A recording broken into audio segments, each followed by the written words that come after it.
দার্জিলিং লোকসভা কেন্দ্রের নির্বাচনের পরই রাজনৈতিক সংঘর্ষের সাক্ষী শিলিগুড়ি সংলগ্ন মাটিগাড়া। বিজেপি কর্মীদের উপর হামলার অভিযোগ তৃণমূলের বিরুদ্ধে। অভিযোগ, মাটিগাড়ার কলাই বক্তরিতে উত্তেজনা সৃষ্টি করে তৃণমূল। শাসক দলের কর্মীরা বিজেপি কর্মীদের বাড়ি গিয়ে বিজেপি না করার হুমকি দেয়। ঘটনার অভিযোগ নিতে অস্বীকার করে মাটিগাড়া থানার পুলিশ। এরপর তৃণমূল দুষ্কৃতীরা ধারালো অস্ত্র নিয়ে বিজেপি কর্মীদের বাড়িতে ঢুকে তাদের উপর চড়াও হয়। ঘটনায় গুরুতর আহত হন 6 জন বিজেপি কর্মী। তাদের মাটিগাড়া প্রাথমিক স্বাস্থ্য কেন্দ্রে নিয়ে যাওয়া হয়। পরে শিলিগুড়ি জেলা হাসপাতালে স্থানান্তরিত করা হয় বিজেপি কর্মীদের।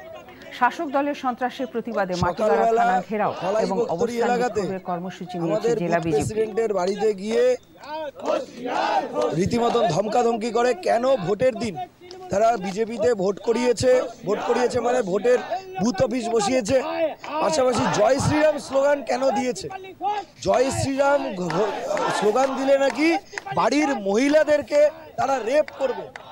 যখন তারা এফআইআর করে সকালবেলা, তারপরে সারা দিন ধরে তাদের বাড়ির সামনে এই তৃণমূলের দুষ্কৃতী তারা পরিষ্কারভাবে ওখানে ধমকাধমকি করতে শুরু করে। পরিস্থিতি আরো গরম করে এবং শেষ পর্যায়ে এসে বুথ প্রেসিডেন্ট আমাদের তাকে মাথায় শট দিয়ে মারে। মাথা ফেটে যায়, রক্তাক্ত হয়। তার বাড়ির ছেলে সে যখন বাঁচাতে আসে তখন তার কপালে এমনভাবে শটের বাড়ি মারে যে কপাল পুরো চিড়ে যায়। এখানে 10টা সেলাই নিয়ে সে এখন হাসপাতালে ভর্তি, সিরিয়াস অবস্থা।